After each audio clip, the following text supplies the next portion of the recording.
Hello and welcome to the EDHRECast, where we're all about Commander, data, and dad jokes. I'm Joey Schultz and I'm joined by my fantastic co-host. Up first, if he ever plays any of the new Jurassic Park cards, he'll only ever refer to them as dinosaurs. It's Dana Roach. It was really weird this weekend. I was out hanging out at a bar with some friends and a skeleton walked in. He ordered a beer and a mop, which makes sense if you think about it, but I can really respect his planning ahead and realizing he was going to make a mess. Okay. Have you elevated... I took you on a journey.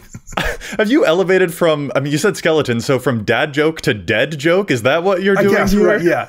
All right. The belated Halloween humor. Yeah, indeed.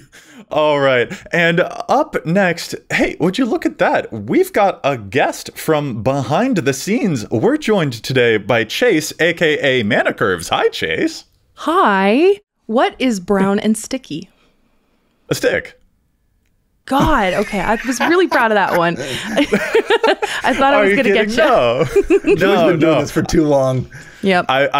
Matt has accidentally trained me really, really well at learning how to volley when it comes to these ridiculous intro jokes. But Chase, we are so excited to have you on. Thank you so much for joining us here on the show. Yeah, thank you for having me. I'm excited to finally be on an episode, even though I was already on one, but watch an episode live as it's happening. Yeah.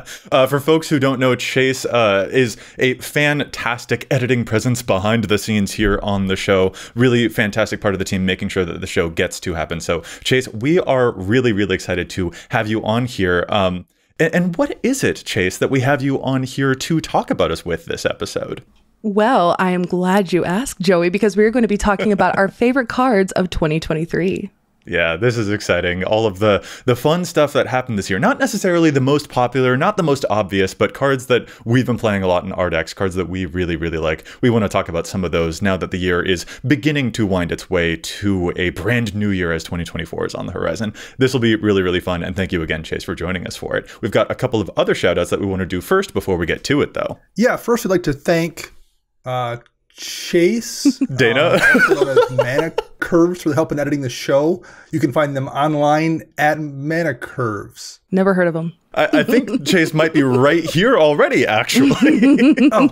Chase, thank you very much for your help in editing the show. And I can find you here on the show. Yeah. As well as online at ManaCurves. Thank you. That's fantastic. We also want to say, if you'd like to support us, you can like and subscribe to this video on the YouTubes, and you can find us over at patreon.com/EDHRECast. There are a ton of amazing different tiers. If you want to be part of the Discord community, fantastic community there, or if you want to get a shout out. Every week we shout out one of our patrons, and this one is going out to Ian Panasic. Ian, thank you so much for your support of the show. It means the world. Everyone who supports the show, you also just are a fantastic piece of making this happen. So thank you again, Ian. We appreciate it so dang much. All right, y'all, we are moving into our favorite cards of 2023, and there have been a lot of cards this year.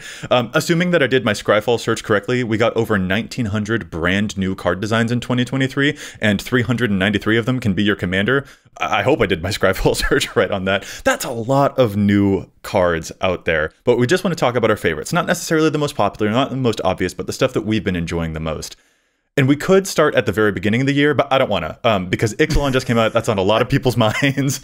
So Chase, how about you start us off? Are there any cards from Ixalan that have really been catching your attention recently?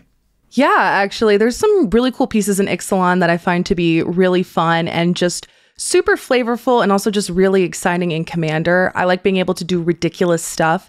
And I think one of those pieces is going to be the Millennium Calendar, which is a 1-mana artifact that says whenever you untap one or more permanents during your untap step, put that many time counters on the Millennium Calendar. It also says you can tap 2 and tap it to double the number of time counters on the Millennium Calendar. And when there are 1,000 or more time counters on the Millennium Calendar, you sacrifice it and each opponent loses 1,000 life. What? Yeah, that card is the most Commander thing that ever did Commander. I mean, like it's designed for wonky, goofy Commander stuff right there on it. It's also relatively fair, I think. Or at least it requires you to jump through a lot of hoops to really abuse it. Just a really excellent piece of design. I really want to pair this one with the red enchantment All Will Be One, where whenever you put counters on things, you deal that much damage, and the Millennium Calendar can double the counters that are on it. So you don't even need to get to the 1,000 life part. You just chonk every time you double the counters on it. It just seems wild. I love that, honestly. And that's also one of my favorite cards too, actually. All Will Be One is phenomenal. And I like finding uses for it outside of Planeswalkers, because that's kind of where I tend to live with that card. And pairing it with something like the Millennium Calendar is just sick. Absolutely. Dana, how about Ixalan stuff for you? Where are you feeling with Ixalan? First of all, I was glad to be back in Ixalan. It's one of my favorite planes aesthetically. I like that it's, a little bit light. I like that it's colorful and bright. Something about it, I think, feels very positive. It's a very adventure-based plane. There are just a lot of things I do enjoy about it. I didn't love the mechanics in this particular revisit. I don't like the idea of a keyword inside a keyword. You had mentioned, we talked about it, Joey, 6 different variations on descend or descending or having descended or about to descend is a little bit silly. I kind of detest Cascade as a mechanic. I don't think whenever you eat a piece of cake, you get another free piece of cake is a very interesting piece of design. So getting another variation on that, I don't love. Oh, Discover. All of those complaints aside, there were some really cool cards I liked in it quite a bit. Pit of Offerings. Joey's going to hate to hear this. Dana, no. Oh, Dana, all right, no, you're done. You're done. No, how dare you? Come on, man. But like the amount of tools you have as a player to combat like graveyard stuff, and graveyard stuff isn't ever something like chill. It's always something horrifying that's going to lose you the game. So having one more tool in your arsenal to deal with that is something I like, and that isn't the most flashy card or anything, but it gives me one more way to keep myself from losing the game, and I'm always a fan of that. So, and we've mentioned in the past, I bought a bunch of copies of it right away, and I've got to use it and seen it used, and it's just a nice little piece of tech to keep bad things from happening sometimes. I reject this. You have to pick a different one. Pick a new card. Pick a new card. For a really boring one, Glimpse the Core, having another 2-mana green land ramp spell is something we haven't got a new version of in a whole lot of years since, Farseek maybe, way back in the first Ravnica set. For like a true spend 2 mana, go get a land. So there's a lot of people that will like that, to add that to their deck. It's very efficient, so that's a solid one as well. Yeah, see, that's a better pick. I appreciate you, Dana. Thank you for switching on that. No, there's a lot that's been catching my interest from this set as well. I think like right off of the bat, I was really intrigued by Wave Goodbye, the blue spell that bounces stuff that doesn't have counters on it. I'm just like, all right, cool. Yeah. Just like one-sided board wipe for stuff with counters. I'm way into that type of a thing. Illustrious Wanderglyph in particular, though, that card makes my heart smile. That's the white 5-mana artifact creature golem. It's basically the white's version of Tendershoot Dryad, which always should have been a white card in the first place. It has the Ascend mechanic, so you get the City's Blessing if you have 10 or more permanents. Other artifacts you control, artifact creatures you control get +2/+2 if you have the City's Blessing, and at the beginning of each upkeep, you get a 1/1 gnome artifact creature token. I love this. I'm so happy about this. I'm just like, yes, this is a perfect thing for White's design to move into. It doesn't just amplify the tokens. It can do all of your artifact creatures. Chase, I know that you love your artifact deck, so this has got to be a card that catches your eye too, yeah? Yeah, definitely. I really like how there's a lot more artifact synergies in this set. I feel like at first glance, there was like kind of like a film of like typal synergies, and there are like some subtle typal synergies, but I really like there's like a lot of underlying artifact interactions in this set. I think it's really cool. I think it's really fun. That also kind of lines up with one of my other cards that I really like from the set, which is Thousand Moons Smithy, which is a novel of a card, but let me tell you, wonderful novel. Okay, it's phenomenal. It says whenever it enters the battlefield, you create a white gnome soldier artifact creature token with this creature's power and toughness are each equal to the number of artifacts and or creatures you control. And at the beginning of your pre-combat main phase, you may tap 5 untapped artifacts and or creatures you control. If you do, you transform it, and it transforms into this wonderful legendary artifact land that taps for white mana. But whenever you cast an artifact or creature spell using that mana, you get one of those cute little tokens I just talked about. And that is so fun to use in my Alibu deck. I tossed it in there to kind of play test it a little bit, and it has been a powerhouse. Well, in any deck that's going to run that card, they're not going to be cute little tokens. They're going to be cute, ginormous tokens. So like, yeah, the those are, in a deck that would want it, those are really powerful, just full stop. Oh, yeah. And, speaking of artifact synergy, I guess we should mention, since you're going to be seeing it in every other deck you play, Roaming Throne is an absurd Magic card. It's like, let's make it do a bunch of things and then throw Ward 2 on it because why not? So, I mean, it's ridiculous. Why does everything have Ward 2, Dana? What's your favorite thing? Yeah, I don't understand. Real quick, before we even describe what Roaming Throne does, like before 2023, there were 32 cards that have Ward 2 on them. And now after 2023, there are 60 cards that have Ward 2 on them. And I'm just like, guys, all right, I think we need to like hit the brakes on this a little bit. Yeah, Roaming Throne, actually, this, of all the cards in 2023, I think this is the one that scares me. Roaming Throne, 4 mana, artifact creature golem, 4/4 with Ward 2 for some reason. As it enters the battlefield, you choose a creature type. It is that chosen type in addition to its other types, which is golem. And if a triggered ability of another creature you control of a chosen type or trigger, it triggers an additional time. I think when people see this card or when they hear those words, they'll be like, oh, okay, so like you could double up your elf stuff, or like you put this in like maybe a zombie deck and you double zombies. Like that sounds kind of, no, you don't need this. This does not need to go into a deck that is just dedicated to one creature type. This just doubles your commander's triggered abilities. And that is bonkers enough. Get back 2 things from your graveyard every end step with Marin. Don't mind if I do. This card is wild. Yeah, if your commander's triggered ability is good enough to be your commander, it's good enough to do twice. And especially the thing that I think worries me most about this one is that like we've seen commander doubling types of effects plenty this year. I think we had a whole bit when the Doctor Who stuff came out, the quantum misalignments, the Irenicus's vile duplications have been, we've had a lot of those for a while, and those have also been an exploding part of design in 2023. But those at least you had to wait to untap, like you had to play your commander and then you can make a copy of them. Right. Roaming Throne you can just play it before your commander even comes in, and it's already setting the stage for your commander to do something even more explosive when it arrives. And that's the thing that has me a little bit worried about it. And of course, it has Ward 2. I'm like, why? So yeah, this card has me a little bit worried. It needs it. With all the hate you're giving it, it needs that protection. It needs a hug. I would say the opposite is true. The more a card gets hated, the less it needs to be protected, and the more it just needs to be removed. Well, okay, so Chase, you're right. We are kind of hating on that one. But since Matt isn't here, he did note before we sat down to record this one that he did want to shout out Charismatic Conqueror as a thing that he really enjoyed from the Ixalan set. That's the 2-mana white vampire with vigilance that says whenever an artifact or creature enters under an opponent's control, they may tap it, and if they don't, you get a vampire creature token with lifelink. And I think we all know why he likes this one. First of all, it can hate on people that are producing a whole lot of treasures, looks innocently at Chase. And then also it can give you a whole bunch of tokens, which we know that he likes to do a whole lot of, like buff up all the creatures and swing with tokens. This is a very, very interesting card design. The fact that it's only 2 mana, like this can pull off a whole lot. To me, it strikes me as kind of like an irksome, like how did Richard Weeks phrase it? Do you pay the vampire? Do you pay the vampire? Like you have to like ask a lot of questions, but it has sort of that same rhythm as some of those other cards that we're used to.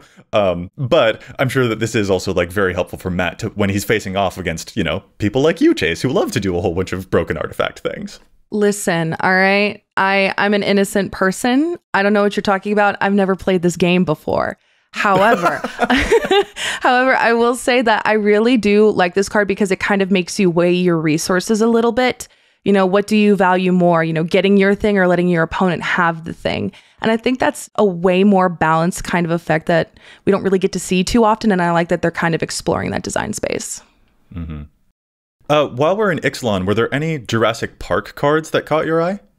Yes, there's a few. I really, really, really like Jurassic Park, if I'm being completely honest. It was one IP that I grew up with and I really do appreciate. To start out as being a very basic person, I do actually have to shout out the basic lands that they did for this. I love the basic lands that they are double-sided, but more specifically, I love the swamp because the swamp shouts out my favorite Jurassic Park movie, which is Jurassic Park 3, the one that gets too much hate, okay? It's a good movie, all right? It has the Spinosaurus, it has the really creepy cell phone, like ringtone thing, and I just think it's kind of nifty, all right? Like whoever at Wizards fought for that, thank you. We love you for that. Jurassic Park 3 needed the love 1,000%. I will grant you that I think Jurassic Park 3 is better than some of the latest Jurassic Park movies that they've been making, but I'm not going to put it high on my list, Chase. You know what? That's fair. I can respect that. I will say, though, that there is a card that's an actual card from the Jurassic Park drop that I think is really cool. It's actually called Spitting Dilophosaurus.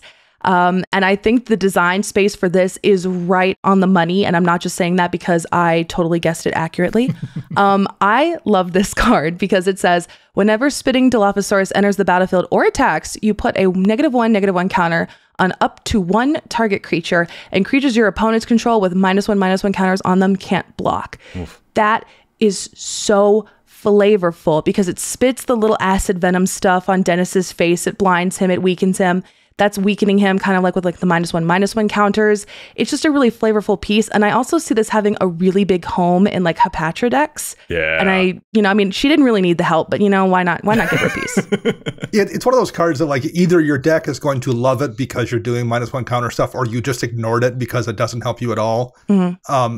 But I think you kind of nailed the thing that jumped out at me was what a just flawless little piece of like design throwing back to the movie. Mm-hmm. 0 notes, 10 of 10, perfect reference.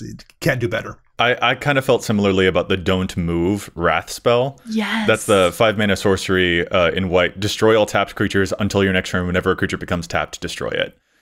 Yeah, that captures the flavor really, really well. And I actually really like this spell. If your commander has vigilance, this is probably one of the things that you should be looking at, because then everyone else is a little bit too afraid to move, while you'll be good to just like, yeah, just keep on going. I'm going to keep on attacking. This is a very interesting design for a board wipe that I was like, you know what?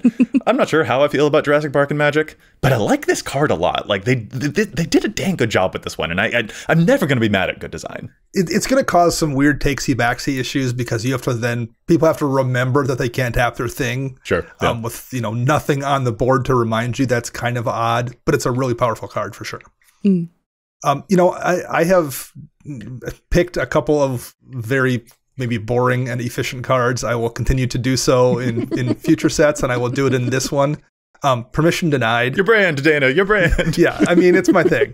Permission denied is just like exactly what you want in a counter spell. Yes. It's really efficient. It, counter target non-creature spell. It's not perfect. You have to, be aware that you can't deal with that Avenger of Zendikar, but it will stop the thing that you want to have stop that's not a creature. Then your opponents can't cast non-creature spells this turn. It's just really, really solid in a lot of ways. And I have 2 Azorius decks, and I'm going to put it in both of them. I mean, you just can't get past Samuel L. Jackson being on a Magic card. And the card looks great. Right. It's like, it's showing a perfect little frame from the movie. I love everything about it. Yeah. Images you can hear, that flavor text. Yes. Yeah. All right. Well, that was some of the most recent stuff. But, let's continue moving on through other stuff that happened in the year. Dana, you and I both kind of liked the Doctor Who set, probably more than we expected to, because we're not even Whovians. Yeah. But, some of these designs did kind of catch our interest. And there are a lot of cards from that set that you've been putting into some of your decks this year. Yeah, it's strange, too, because, sometimes you'll get a set where, I mentioned Pit of Offerings. I'm going to put that in a bunch of decks, or Glimpse the Core. If you're playing a green deck, there's probably a pretty good chance you're going to run that. So, like, you might look at your list and think, oh, I'm running a bunch of cards from the Ixalan set, but a lot of them are repeats sometimes. That's at least what happens with me. Doctor Who was really weird in that there was just a bunch of cards I put in a bunch of decks, and there wasn't a ton of overlap. It just so happened that like I'd look at them like, oh, this card's good for this one deck. This card's good for this one deck. I don't know what it is about the design that made it work out that way, but it just did. There was just a lot of cards I found myself wanting to run. City of Death is a really cool enchantment saga that worst case scenario is going to make you a treasure every turn. And in a lot of decks, it's going to make you something way more disgusting than that because it's going to populate some token. The Flux is another one of those red enchantments that gives you an impulse draw. But the first turn it comes down, it actually blasts something. So you can take out a creature and then for the next 4 turns, get an exile impulse draw and then add 6 mana to your mana pool after that. So like, it gives you a big burst turn after you've gotten some draw and removed a creature. It just like, it was a set that had a bunch of cards that I just liked in a bunch of different ways.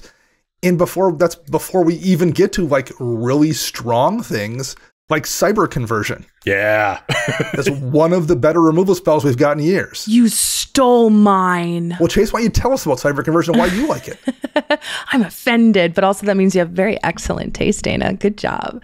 Cyber Conversion is a blue spell, and I weirdly don't like blue spells. So, I guess the seasons are changing for me, but it is 2 blue and it's an instant that says, turn target creature face down. It's a 2/2 Cyberman artifact creature.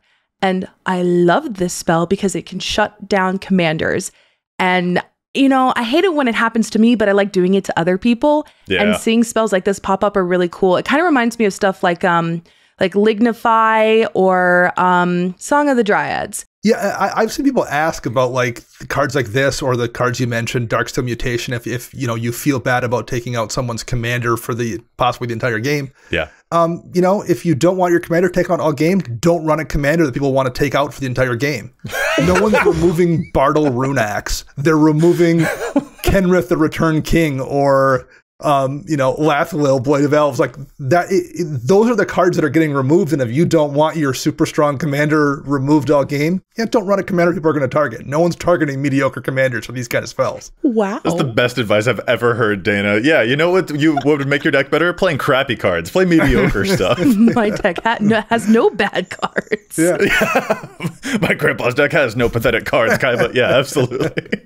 Oh, man, that's such a funny way to go about it. But I also have totally seen you use that philosophy in practice, Dana, where you're like, yeah, the thing that I'm doing, it looks like second place material compared to everything that the other folks are doing. So all the attention goes to someone else. My stuff has pretend hexproof because other people are doing something that looks a little bit more obvious than mine. So yeah. I get it. But I will still use Cyber Conversion on your commanders because I know what you're up to. And it's also a really good spell that I've got a bunch. I've got a bunch of copies from my decks too. As many as I could afford. It crept up in price a little bit there, but for good reason. It's a good spell. Speaking of Cybermen, though, one of my favorite cards from the Who set was Cybermen Squadron, which is the 7 mana 5/5 artifact creature Cyberman. Non-legendary artifact creatures you control have Myriad.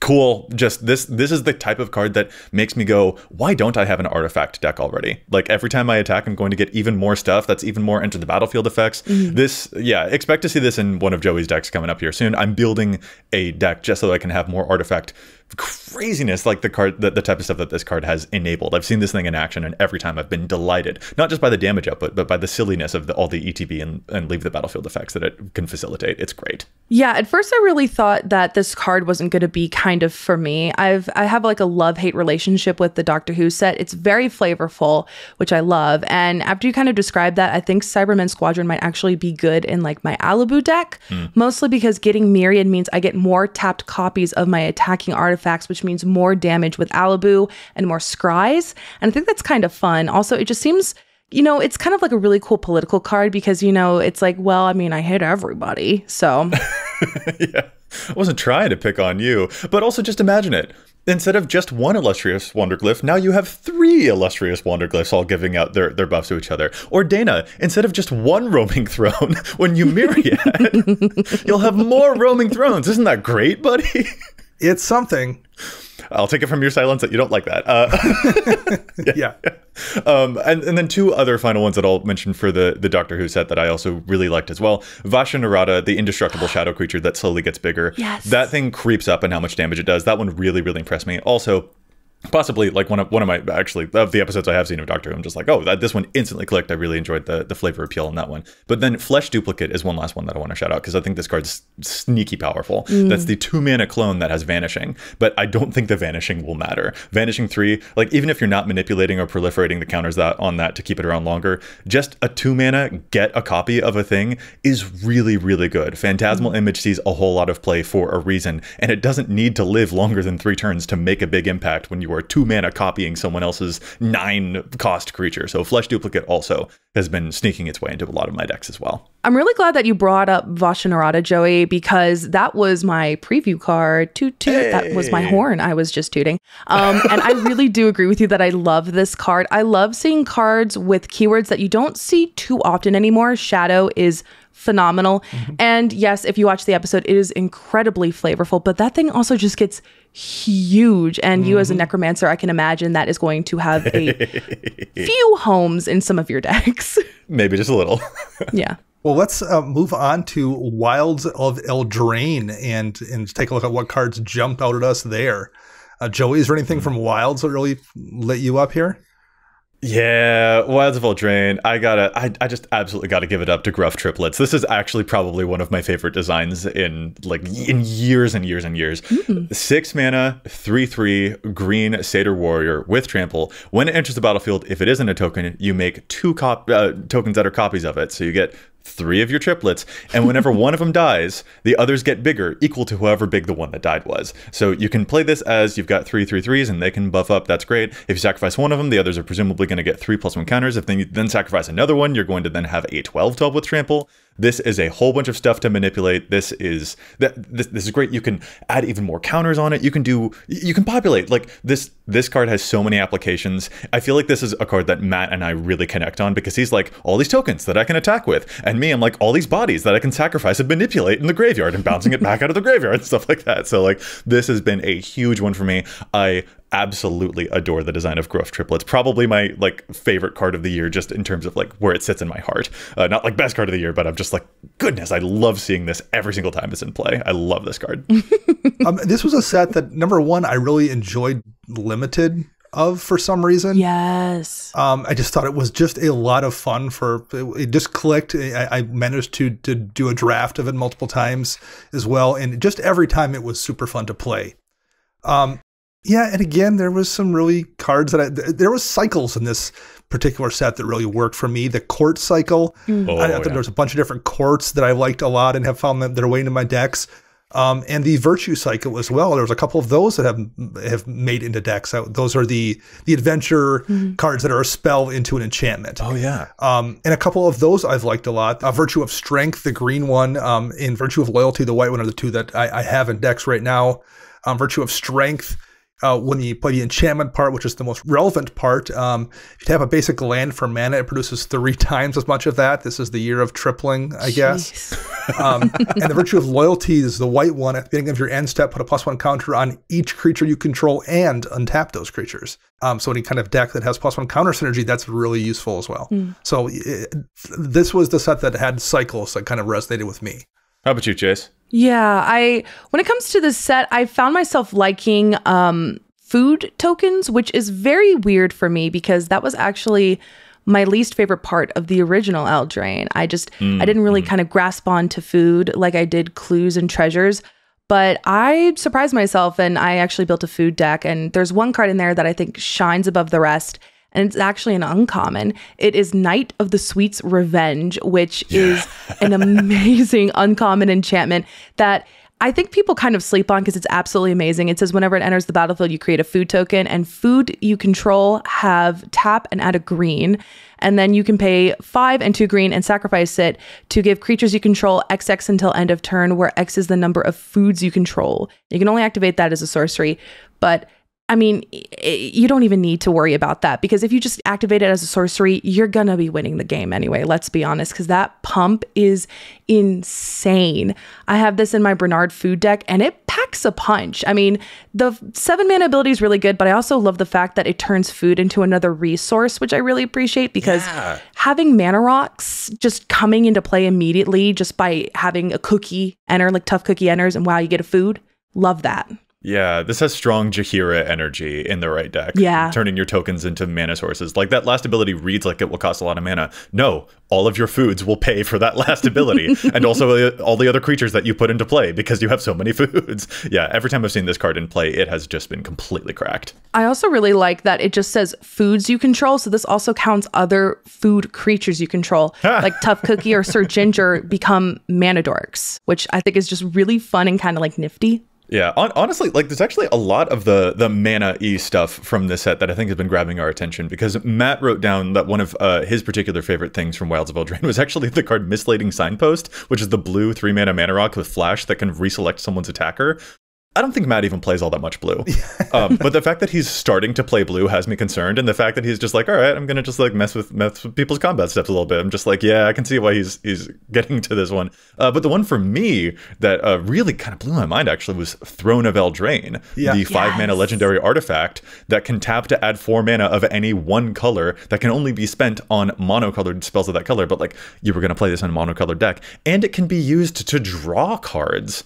Like, this thing's really good. It's really spendy, but that's probably why, because that's a really good effect for a monocolored deck. So that card I saw and it really, really impressed me. I'm going to be honest, I forgot about that card until you brought it up because I actually love that card. I've had one sitting on my desk for my Chandra deck, and I keep kind of going back and forth because I'm like, is this good enough to replace my Nyx Lotus? I'm not sure. The card draw aspect is really nice, but it's a monocolored deck, so I'm not sure why I haven't put it in there yet. But I agree, that is a phenomenal mana rock. It's an excellent card, and I also like WotC design actually trying to do something for monocolored decks versus their usual thought process of, oh man, 5-color decks, they have access to every spell ever printed. We should give them something and make life easier, which drives me nuts. It should be the exact opposite. I think you should be punished for playing a 5-color deck. It should be difficult. Wow. But it's instead of like being gifted something for having all the answers already. So I like them actually doing something for monocolor versus them always doing something for 5-color. Absolutely hateful, Dana. I love my cake. Why won't you let me have seconds? I may have been slightly hyperbolic there. And one last note from Matt as well. I mean, look, he's Mr. Selesnya, so of course, but he also really wanted to shout out the precons, particularly the Selesnya enchantment precon, because he played it right out the box and he's just like, oh, this is dumb. Right. Oh, this is really dumb. And like, honestly, like the precon designs, a lot of them have been like really just aces out of the box. They're doing a whole lot of stuff. But this one in particular, he was just like, he really wanted to hype up that the Wilds Vulture precons were some of the most fun that he's had playing precons this year. And so I wanted to shout out that one last thing is like, hey, here's some fun stuff that happened from this set. Even though, Chase, I'm still not entirely on the food stuff. I'm glad you got a food deck. Wilds of Eldraine, I give it a big thumbs up. I thought it was doing a whole lot of very, very interesting things. All right, listen, Joey, I know that you weren't really vibing with food, but you know what ate? Commander Masters. Best transition that's ever been on the show. Chase is actually the proper segue monarch now. That's amazing. Thank you very much. Okay, go on. What did you like about Commander Masters? Not the prices. Yeah. Fair. That's Commander Masters for me was absolutely fantastic because it gave me a precon dedicated to Super Friends. And if you know anything about me, I love Super Friends. And that precon was led by Commodore Guff, which is a Jeskai planeswalker that pretty much just lets you get little like red wizard mana dorks that tap and let you play planeswalker spells with them. It also lets you draw cards and deal damage to each opponent, where X is the number of planeswalkers you control, which could be so intense. And I also like that he has a static ability that says at the beginning of your end step, you put a loyalty counter on another target planeswalker you control. I just want to say, fun fact, I would forget that trigger every single time, and the deck still was phenomenal without it. I loved that precon. I know I'm going to get a lot of flack for this, but I think it's probably one of the better precons out of Commander Masters. Sorry, Sliver lovers. I love the Guff precon. It was so good. Listen, the Sliver deck didn't even have the Sliver Hive land in it. So, you know what? That Sliver deck, it's totally fine. I also really like that there was some good Planeswalker support pieces in the precon too.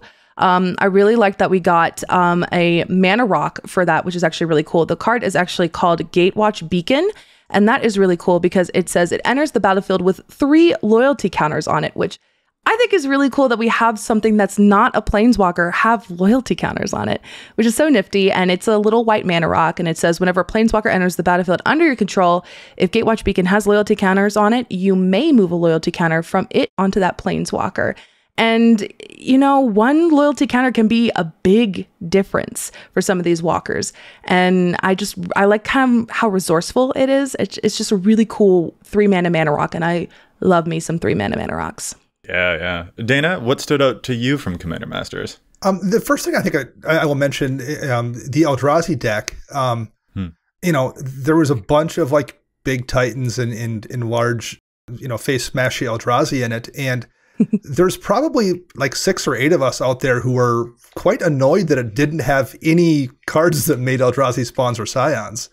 It was just filled with good cards and no new terrible cards that several of us probably wanted for our deck. So that was a bit of a letdown, if I'm being honest. The card that I probably liked the most from this set is Titan of Littjara. 4 blue for an illusion. When it comes into play, you choose a creature type. It is that type in addition to other types, and whenever it enters the battlefield or attacks, you may draw a card for each other creature you control that shares that creature type with it. And if you do, you discard a card. So that's just a really, really solid card in a whole bunch of different decks. It's relatively efficiently costed for that, for what it does as well. I want to slide it into 2 different decks, and I've seen it in multiple different lists as well pop out against me, and it always does a lot of work. Yeah, I totally see it. That card is pretty wild. Honestly, though, the one that caught my eye most from the Commander Masters, the brand new designs from that set, was actually for the Ancestors, which also cares about, having a deck full of a single creature type. That's the 3-mana green. It's an instant, which is wild to me. You choose your creature type, you look at the top 6 cards of your library, and you can reveal any number of cards of that type from among them and put those revealed cards into your hand. The rest go on the bottom of your library in a random order. That would already be like, oh, all right, cool. Then it's got flashback for 3 and a green. Ooh. And it's an instant. I'm like, this is actually just a really solid card advantage spell if you're playing like a whole bunch of elves or whatever. That one also really, really caught my eye. My friend Tamia is playing it in her humans deck. She's got like a Kyler deck, and this thing just gave it more card advantage that I was just like, please stop having so much card advantage. I actually can't keep up with this. So like, yeah, this is another spell that's also really, really impressed me. Yeah, I think it's a little narrow. I think you mentioned elves and humans, and that's kind of the home for it for the most part. Like, you need a real heavy density of creatures, and if you're running that many creatures, they're probably pretty efficient.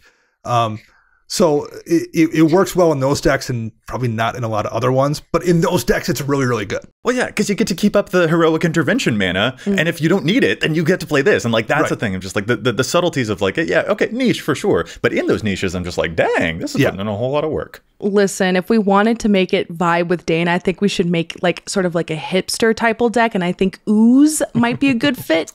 You don't see those guys too often. And I think that could give you some fun little shenanigans. Fun stuff. Was there anything else from the Commander Masters that you really, really enjoyed, Chase? Or yeah, I'm actually really surprised I forgot about her because she's like one of my favorite characters ever. We got a new Chandra, which, oh my goodness, I love that we get new Chandras, but oh my goodness, please stop printing Chandras. I'm running out of room. My Chandra deck only has like 10 creatures, and it's getting smaller every single time we get a printing. But I think this might be my favorite Chandra Planeswalker ever. It's Chandra Legacy of Fire, and she is a powerhouse. She is 5 mana for 3 loyalty. At the beginning of your end step, Chandra Legacy of Fire deals X damage to each opponent, where X is the number of Planeswalkers you control. Her +1 is add red for each planeswalker you control, and her 0 is remove a loyalty counter from each of any number of permanents you control. Exile that many cards from the top of your library. You may play them this turn. I'm obsessed. I love her so much. I love getting all that mana. I love being able to deal a bunch of damage just by existing, and the art is phenomenal. I just think it's such a fun planeswalker, and it has a home in both of my Super Friends decks. Sorry, we're going to need to quote that. I love to deal a whole bunch of damage just by existing. Quote ManaCurves. That was absolutely terrific. Okay, yeah. Commander Masters was an interesting set this year. Chase, I'm really glad that you found a whole bunch of cards from that set that you like. As Dana hinted at a little bit earlier, the price of that set, no one liked. No one liked that. Yeah. And I hope that Wizards has learned the right lessons from that set. But there were some interesting standouts from amongst it for sure. So prior to that, however, we got the Matt Morgan set. Lord of the Rings. And if Matt was here, we could just all go on a coffee break right now and let him talk for 15 to 20 minutes about his favorite cards from Lord of the Rings set. Yeah, genuinely, we were like, are we sure we can do this episode without Matt? Because as soon as we get to the Lord of the Rings part, he's going to explode with joy. Here, I can fill it up for Matt really quickly. Okay, you ready? Tom Bombadil, Tom Bombadil, and what was that other one? Last March of the Ants, he certainly would have talked about as well, yeah. Yeah. Oh, I mean, we got it. Last March of the Ants, I mean, one of his favorite cards already is Rishkar's Expertise. Like, last time that we talked about this card, he had not actually gotten to resolve Last March of the Ants because the times that he played it, it got Narsets reversaled, which is very tragic for him, but very, very funny for me. But yeah, that card is absolutely bonkers. Like, when you see that one, it's just like, oh, okay, like this person is probably winning Not even just this game, but probably the next one that they play too. Like, this thing's absolutely wild. But yeah, the Lord of the Rings set, there's a lot of stuff from that set that like wound its way into my decks too. I really, really enjoyed the stuff here, even though I'm not huge on Lord of the Rings. I mean, when Galadrim Ambush came out, I'm like, sweet, another Arachnogenesis, sign me up. This card's crazy good. Yeah, there was a ton of, both subtle stuff like Rivendell. If you are playing blue, there's a really good chance that's just worth running as a land. It's just universally really solid as a mana sink, and there's not a whole lot of downside to it. So there's cards like that. There's also some absolute bombs. For whatever reason, we got a couple in red. Call Forth the Tempest. It's 8 mana, 5 and 3 red, and it has the words Cascade, and then Cascade again. And then Call Forth the Tempest deals damage to each creature your opponents control equal to the total mana value of other spells you've cast this turn. Ugh. So it's just destroy all your opponent's creatures and get a couple free things. That's fantastic if you're playing red and aren't afraid of triple red pips. Yeah, honestly, there are a lot of red cards from Lord of the Rings stuff that made me go like, man, I need to build more red. Like Rising of the Day, which was just a better fervor. It's giving your stuff haste, and also your legendary creatures get a buff, and it's still 3 mana enchantment. That's terrific. Or Taunt from the Rampart makes me wonder, why don't I have a Boros deck yet? You goad all of your opponent's creatures, and those creatures can't block. That thing is so... I mean, Chase, you're more of a Boros master than me. I have to assume that when you've seen this thing in play, it has made you feel all of the good Boros feelings. Yeah, I've faced down the barrel of this card many times. I don't run it myself, but I really should, if I'm being honest, because this card ends games. Yeah. It's so good because you feel so safe and secure with your walls up, with all your big creatures and your tokens and stuff, and then it's just like, never mind, you can't block, and you just take a bunch to the face. And not only that, but they can't not just block your stuff, it's everybody can't block everybody, so it's kind of nasty. And then your stuff is tapped because you were goaded, so you can't block again, because you had to attack. Like, card's wild. Isengard Unleashed. Damage can't be prevented this turn, and if a source you control will deal damage this turn to an opponent or permanent that a player controls, it deals triple that damage. I mean, yeah, it's triple red and 2, so it's 5 mana, but it also has flashback for 7. So you can use it again after you use it the first time in case somebody somehow survived whatever it was you did. How dare they survive? Right. If they had the temerity to not die, then you can just kill them the next turn with it. Why does this card have flashback? I've never seen... I'm sorry. If you need to flashback the spell, I guess it's so like if you did self-mill with it, right? Because like when you cast the spell, like if you time things out right, your opponent should not be able to survive triple damage. Yeah. Like that is... bonkers. Yeah, there's a lot of like really interesting stuff that came out from Lord of the Rings, and of course the holiday stuff that you've been citing there, Dana. There's a lot of like, Chase, what was the green one that came out in the holiday set that caught your eye? Yeah. So there's actually only green cards that I'm interested in Lord of the Rings, and also the Lord of the Rings holiday set, which is weird because green is my least favorite color ever in Magic, point blank period. I'm sorry, Matt. I love you, but it just doesn't boat my float, you know? So the card that I like from the holiday set specifically is a card called Legolas's Quick Reflexes, which I love for one reason and one reason alone. I love seeing Split Second back on a Magic card. I love Split Second so much, and I never thought we were going to see that ability ever again. But the ability is 1 green for an instant, untap target creature until end of turn, it gains hexproof, reach, and whenever this creature becomes tapped, it deals damage equal to its power to up to 1 target creature. If I'm being completely honest, I'm not sure why they didn't just tack on Ward 2, just to kind of give it that extra little pizzazz, but I love this card so much. It's so funny, we've been talking about all these Lord of the Rings cards, and no one's mentioned the One Ring or Orcus Spellmasters, 2 cards that have just wrecked Eternal formats.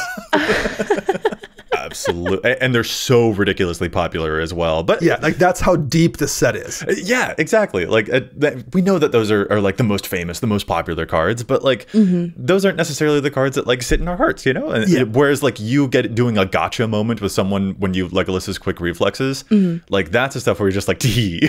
Like that's when I cast a Rise of the Witch King, the Golgari sorcery that makes everyone sacrifice a creature. But if I sacrificed a creature this way, I get any permanent from my graveyard back to the battlefield. Yes, please. Like those those are the moments I live for. Those are the things that absolutely get me. Or when I activate the black gate to make not just one of my own creatures unblockable, but maybe I can politic and have someone else's creature be unblockable.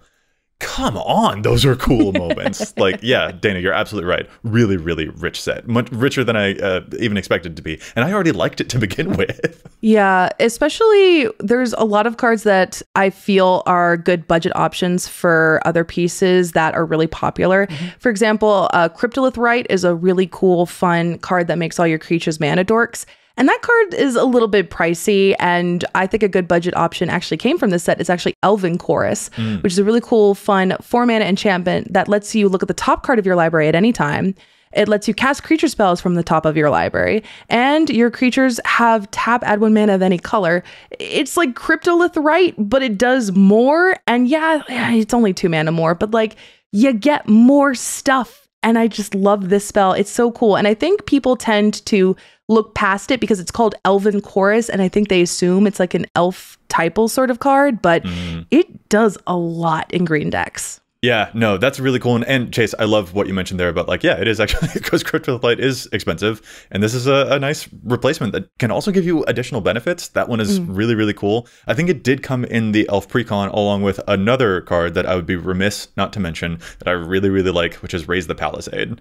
That card also bonkers. Choose a creature type and bounce anything that isn't that type. Cool. That went straight into my zombie deck. I was like, I gotta get this one. I gotta pre-order this one pretty quick, and then the price shot up immediately afterwards. And I'm like, I'm not surprised. One-sided stuff is really, really. It reminds me of Kindred Dominance. Is a very, very good effect. And honestly, just a whole bunch of little things from the set. Like, I've been like, oh yeah, Entis Restoration is another version of Harrow. I would want that for my green decks that are already playing Harrow. There have been a lot of little things that I've been picking up from this set, which I already liked. But like, as I keep going, I'm just like, I think this set has really wound its way into a whole lot of my decks. And I've been very, very much enjoying it. And so, Matt, even though you're not here with us on the recording right now, we hope you know just how much we all enjoyed this set as well. It was very, very cool. Moving now to some other stuff, though. At the beginning of the year, we had a whole Phyrexian moment, I guess we'll say. Chronologically, if we're moving backwards still, we had Aftermath, but it doesn't make sense to me to talk about just Aftermath on its own because it was the aftermath of March of the Machine. And before that, we had Phyrexia All Will Be One. And there was just basically a whole bunch of Phyrexia stuff. Dana, I guess we'll start with you. Was there something from the mom and the aftermath that was like, yo, these are some cool gems? Or how did you feel about those sets, I guess? So this might be a little bit of a cheat. I just liked battles in general. Sure, yeah. I think they were a really good addition to Magic. I'm a little bit surprised we have not seen them since, but maybe that's a good thing because it's one of those fondly remembered. You know, WotC has had a tendency when we like a thing to like just keep throwing that thing at us till I no longer like it, and they haven't done that with battles, and I appreciate that. It's something that we got a taste of, and now we're anticipating versus getting drowned in it. So yeah, I just like everything about them. It's exciting to get a new card type, and I think it's a really well done card type that plays well and makes games interesting in a way that I don't think Planeswalkers ever did.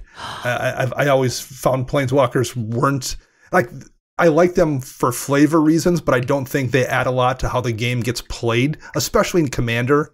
And I do think battles do that. Dana, Chase is right here. My heart. My heart. Wow, wait for you to attack the light of my life and the fruit of my loom. Listen, I feel very interestingly about battles. I wasn't a huge fan of them, mostly because of the way that they are in Commander. So like you give someone a battle to defend and you can attack that battle if it, like anyone can attack that battle. But if it's your battle, Dana, and I attack it, you get the thing. I would like the thing. Why am I giving it to you? And that's kind of why I was like, maybe that won't be the way it is with battles in the future. But I was taken aback with that. Yeah, like logically that might make more sense if the person who won the battle got the reward from it. And I would suspect that's going to be a thing we do eventually see at some point. That there's a lot of ways they can shake things up with battles, I think, and I bet we'll see some different iterations for sure. I did end up putting a couple of battles into my own decks. I put Invasion of Innistrad into my zombie deck, and I put Invasion of Ikoria into my Babala Saga, because I was like, ooh, new types for me to snack on, and I can find some interesting stuff. So yeah, I also have enjoyed them. They, in my experience, when I see them, they flip pretty quick. When people know when they're playing them, it's just like, yeah, I can get this one to flip over. Like I've tested it out and I know when to time this, and it's been pretty impressive when I've seen them, and I've really enjoyed that dynamic that they bring in there for sure. I just can't believe that you would compare them so unfavorably to the Planeswalkers while Chase is right here, like the premier Super Friends friend of ours. I can edit you to make you look very bad, Dana. How dare you do this to me? Just like the person with an all Chandra deck is right here, Dana. But okay, Chase, we'll give you a chance to defend yourself or to talk about anything else from the Phyrexian moment that you'd like to. See, I'm glad you said that, particularly because you said my Chandra deck, because there was actually a piece in here that I put in my Chandra deck, which you would think yes, but also no, because it has Convoke and there's like 3 creatures in the deck, so it's kind of hard to convoke it. But it's City on Fire, which is an insane red enchantment that's 5 and 3 red pips with Convoke. And it says, if a source you control would do damage to a permanent or player, it deals triple that damage instead. I love me some non-combat damage, and this is a really, really, really fun enchantment. I like that we're getting more of these enchantments. Maybe it's just me because I live on non-combat damage, but like it's nice to add this to the menagerie of pieces like Fiery Emancipation and Dictate of the Twin Gods and Furnace of Wrath and probably a million others I'm forgetting. I really like this. Yeah, it's expensive, but it's such a fun piece. And I also really like this other card. It's actually a green card. It's called Kami of the Whispered Hopes. And it's so weird because I am realizing that there's a lot of green cards on my list right now, and I didn't expect that for me. But it says if one or more 1/1 counters would be put on a permanent you control, that many +1 1/1 counters are put on that permanent instead, and you can tap it to add X mana of any one color where X is its power. And that thing gets out of hand very quickly. Well, I mean, speaking of like Hardened Scales-esque effects, we also got Ozolith the Shattered Spire. Which for some reason has cycling on it, despite the fact that no one that will run that in a deck is ever going to cycle it. But again, really solid card. And as strong as Hardened Scales is in other formats, it's a much fairer card in Commander. And just having access to a second one in decks that want to do those kind of things is very, very useful. And I've myself have it in a couple of different decks. Yeah, also really enjoy that one. Matt left a note about Kami of False Hopes. Glad that you brought that one up, Chase. But then also Leyline Immersion from the Aftermath set was one of his favorite enchantments as well, which is the 4-mana green enchantment enchanting legendary creatures only, but it gives the enchanted creature Ward 2, and the ability to tap to add 5 mana in any combination of colors that can only be spent on casting spells rather than like activating abilities or stuff. I tried this out in a Tyvar the Bellicose deck. Tap a creature for mana, it gets +1 counters. This felt very good to turn Tyvar into a 5-power to a 10-power just by adding more mana to my mana pool. But I've also really enjoyed this one every time that I've seen it because it's just a big burst of mana and it protects the thing that it's enchanting. I will say when it comes to Aftermath, I have some cards that I think are really like nice and enjoyable about the set, but for me, it felt kind of like a snack. You know, I wanted a full meal and instead I was given like a graham cracker and I was like, dang it, I'm still hungry. And I was a little bit bummed about it. There's some really good pieces in Aftermath and I think people tend to avoid that because of how small the set is. But yeah, I wish I had more to nibble on here with this one. Yeah, same thing. I mean, it felt like a letdown after that ginormous stacked set before it, for sure. Yeah, a whole lot of the release of that one was certainly confusing. But, you know, when it comes to the stuff from the, you know, instead of, what is it? It's because there's March of the Machine, so that was Mom, and then March of the Machine Aftermath was Mom. So I'll focus on Mom instead of Mama, because there were some cool things in there. Like Dana, I know that you love your really small card advantage type of spells, like your Winged Words is, and all of those. We got one in March of the Machine, Ren's Resolve, another copy of Reckless Impulse for red decks. Exile a type 2 cards in your library until the end of your next turn. You may play those cards. Excellent. This just like if you're playing Reckless Impulse, then you're playing this one too. And there have been a lot of decks that care about playing stuff from exile on top of the fact that this is just a nice little boost of card advantage as well. Like aces, absolutely love this one. And, you know, shout out to Matt again for a card I know he's played a little bit of, Tribute to the World Tree. Ah, yeah. Oh, yeah. You know, it does the things Matt likes in a deck, you know, drawing you cards for creatures coming into play. The triple green pips on it too, I think makes it pretty fair, limits the decks where you want to run it versus something like Guardian Project, where if you're in green, you can just splash it and have it be busted. So yeah, I like Tribute to the World Tree a lot, and I know Matt likes it a lot. Great source of green card advantage. Speaking of like really cool green cards, again, I don't know what's going on with me. I feel like I'm like falling ill or something because I keep talking about green cards. But it's because you're filling in for Matt Chase. That's why. Yeah. Oh God, am I going to be a blonde? I don't think I'm ready for that. The dad jokes are about to linger, or like with you, like it's good. You're just going to adopt the Matt persona. I can't wait to celebrate Father's Day. But a green card that I forgot about actually, and it probably has my favorite out of the entire set of Mom, Storm the Seed Core. Yeah. I'm so surprised I forgot about that card. That is such a good card.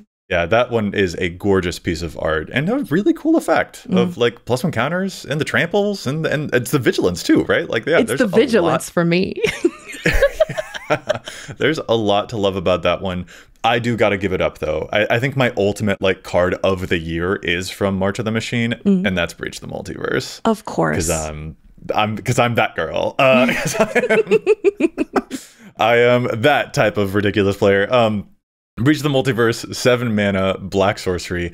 Each player mills 10 cards, and then for each player, you choose a creature or planeswalker from their graveyard, and you get those onto the battlefield, and then they also become a Phyrexian in addition to their other types. Y'all, I've put this everywhere. I've put this in Conrad. I've put this in Yannette because it's an odd cost spell. I've put this card's bust every time I've cast it. The battlefield is transformed, and it's just like good luck undoing the everything that I just did. This card is wild. Definitely, like Gruff Triplets was like, oh yeah, that's one that like in my heart I'm just like, ooh, I like the design. This thing, oh man, that is my absolute favorite thing to cast from this whole year. It is really insane. For the brief moment that I had a mono black deck, I did run that in there, and it didn't even fit with the theme of the deck. I just ran it in there because it was really cool. Yeah. And no matter what you do, you're always going to get something really good with it. And it's so ridiculous. I do agree with you. That one is kind of a banger.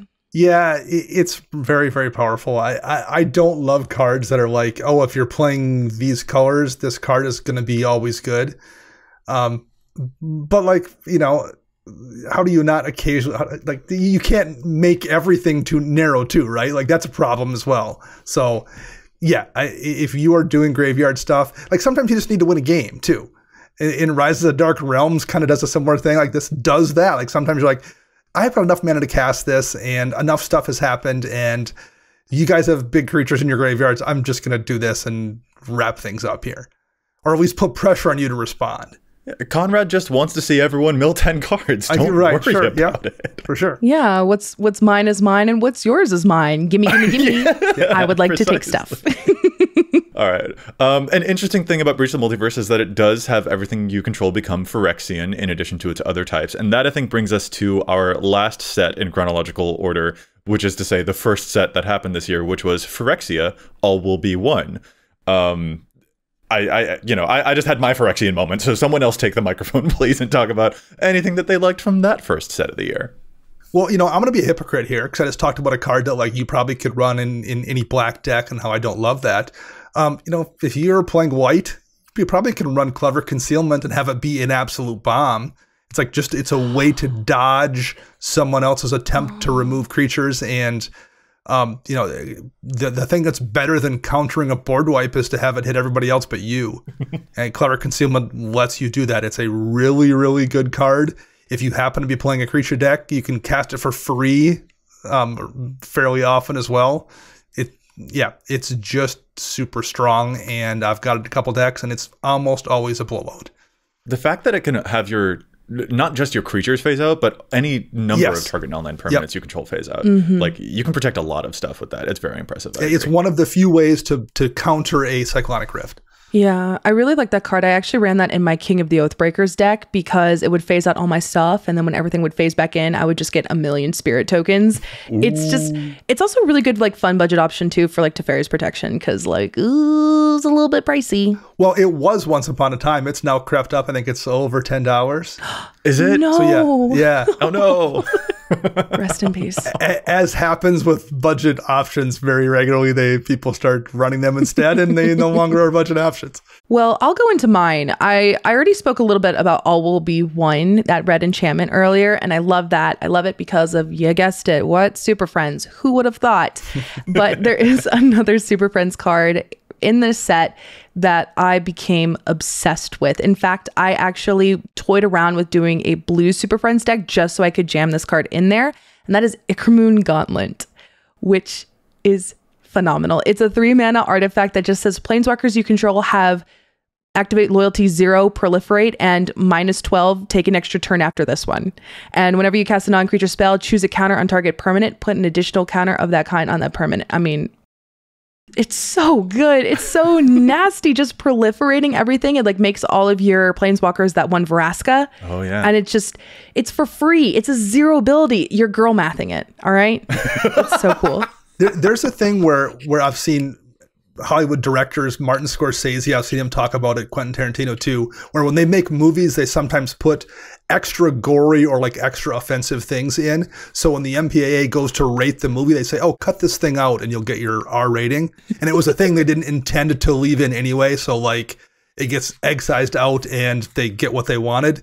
It feels like that card has a bunch of extra text on it. Some designers like, well, they can lop off 2 or 3 of these things and I'll get the card I want. And then just no one lopped anything off. They're like, nope, looks good to me. It is, I will say, Chase, you were just like, oh, EDHRECast Gauntlet, which just says, and then you proceeded to read off. Listen, to be fair, all of the cards that we've talked about have had like 5 or 6 lines of text. That's true.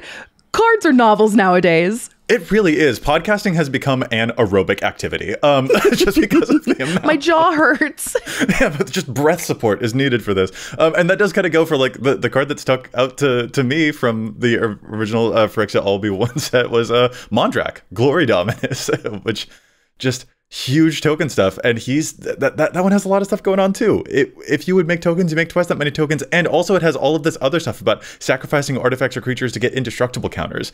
And I'm shorthanding it because I can't read all of those words, y'all. It's too much. But this card's way, way good. Instantly put it into my token decks because how could you not? Yeah, I agree. I was somehow lucky enough to pull 3 of these and I run all of them because you are correct. It is that phenomenal. It just does the most. And the fact that you can make it indestructible at instant speed is also just crazy too. Dana, I know you said that if we say something is budget, it'll go up in price. Can we say Anointed Procession is budget so that this can go down in price? Is that how that works? Sure, there we go. That's a clever strategy. We'll see if it works. I think they're like Mondrak is like what, 30. I'm glad I got it when it was cheaper. But Anointed is like 40. Like, that's absolutely ridiculous. Like, all right, we need some reprints on these things stat. But yeah, they're just absolutely wild cards. And then they just made the new O'Hare card from Ixalan that triples your token production. I'm like, why, y'all? What is happening? Like, maybe that'll affect prices, but I doubt it. I think that will just become another $30 card instead. Yeah, right. You don't take one out. You just run that in addition to the other thing. I will say, though, that Ixalan God only triples creature tokens. Oh. And I made that mistake because I was going to run it in, some of my decks that care about like making copies of Planeswalkers, like my Kadric deck. Mm-hmm. And that just doesn't fly there. And I got really excited when I saw it. And then I went down like 8 more lines of text because it's also a novel of a card. And then it said creature. And I got really sad. You know what, though? I'm glad that there's at least a restriction on these cards. That feels nice. So, so that was one of the Phyrexian horror. I don't know if Praetor's the right word, but those like Phyrexian Dominus kind of cards. Were there any others of those like Domini or any other cycles that stood out to y'all? Absolutely 1000%. So, fun fact, I think this is why I'm liking so many green cards during this episode. I decided that the year of 2023 would be a year of growth for me. What? Crazy. Talk about character development. And I wanted to build a deck around my least favorite color ever, which was green. And so I actually picked Zapandrel Hunger Dominus as my commander because that is like the epitome of green in a card. It is insane. It's 7 mana, 4/6 reach at the beginning of each combat. That is every single combat. You double the power and toughness of each creature you control until end of turn. And then, yeah, you can also like give it an indestructible counter if you like sacrifice 2 other creatures. And that is so amazing. I love this card because the each combat thing always kind of trips people up because they're like, okay, I'm going to move 2 attacks. You know, you're kind of big and scary. And you're like, okay, I have an 8/12 blocker. You really want to swing at me, bud? It's just so gross. It's nice to have like an unnatural growth attached to an indestructible creature. And it's just bonkers good. Yeah. Yeah. Well, I love that we've accidentally reverse engineered you into a green player. I am surprised. Honestly, I don't know what's going on with me. I think I might be actually turning into Matt. It's a little scary right now. We'd like to thank ManaCurves for their help with editing the podcast. Oh, that's clever. I wouldn't have thought of that. Oh my goodness. Thank you. All right. Well, those were some big, like, huge mythic standouts. But Dana, I'm sure that there were, like, probably amongst the big Phyrexian moment that we had at the beginning of the year, were there any other, the littler cards that are like role fillers, or are you also on team? No, these big mythics were awesome. The big mythics were awesome, but there were some little role players I liked. Glistening Sphere, being a mana rock that comes into play and does a proliferate effect. I think in a Planeswalker deck, I've mentioned this before, but like the ability to change the math on a Planeswalker so you can ult it when no one thinks you are in danger of ulting it. That's really good in places like that. And I also liked the Mycosynth Gardens as a land that can just, you know, there's not much downside to it. It doesn't come into play tapped. It still taps for mana, and when you need to, you can, you know, make a copy of whatever crazy equipment you have out, or some other artifact that's doing all your degenerate things. It's in the right deck. There's no downside to it, and there's going to be times when it's just a blowout. Yeah, I like those. And I do think that there's, like, you know, we're talking about a lot of those, the big mythics that are splashing and caught our eye, but like those ones are definitely important to keep an eye out for, those other cards that you mentioned that are those role fillers, because they do tend to be the ones that actually pad out more of the decks that you actually have. And you probably see those more often. And like the small things that they're able to fill in for you are sometimes more important than the great big splashy stuff, because we see a lot of great big splashy stuff all the time, but like those smaller things that are greasing the actual wheels to make sure that when you play something snazzy that it can be snazzy, those are very important to keep in mind, and we've certainly had no shortage of them this year. I named Breach the Multiverse as my favorite ultimate card of the year, but Dana, if you had to pick, what do you think was your ultimate favorite card of the year if you had to narrow it down to just one? I mentioned how much I liked the court cycle from Wilds of Eldraine. The two of them are probably like tied for my 2 favorite cards of the year: Court of Garenbrig and Court of Vantress. Court of Garenbrig, when it enters battlefield, you become the monarch. Same thing with Court of Vantress. Garenbrig, at the beginning of your upkeep, distribute 2 +1 counters among up to 2 target creatures. Then if you're the monarch, you double the number of +1 counters on each creature you control. Court of Vantress, at the beginning of your upkeep, you choose up to 1 other target enchantment or artifact you control. And if you're the monarch, you create a token that's a copy of it. And if you're not the monarch, you just have Court of Vantress become a copy of that. What I like about both those cards is those are really powerful effects just in general. Like, you can play this, you can draw your card, get the monarch back or keep it, whatever. That's really useful. But if you do keep it, the effect is so strong that the people want to take the monarch, but like, it's just a card and they're not going to do something foolish to get it. The way these courts work, if they let you keep it, you're going to do something that they can't let you do, probably.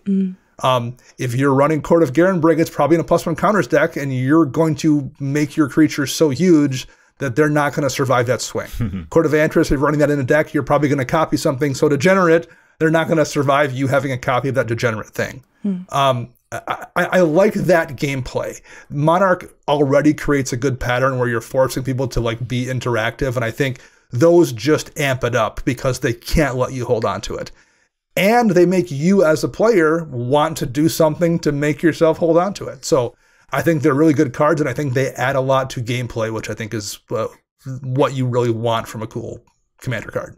I love that you cheated by naming multiple cards, but you know what though? It's okay because you didn't say Pit of Offerings, which is what I was afraid you were going to say. All right. Chase, how about you? What was your card of the year?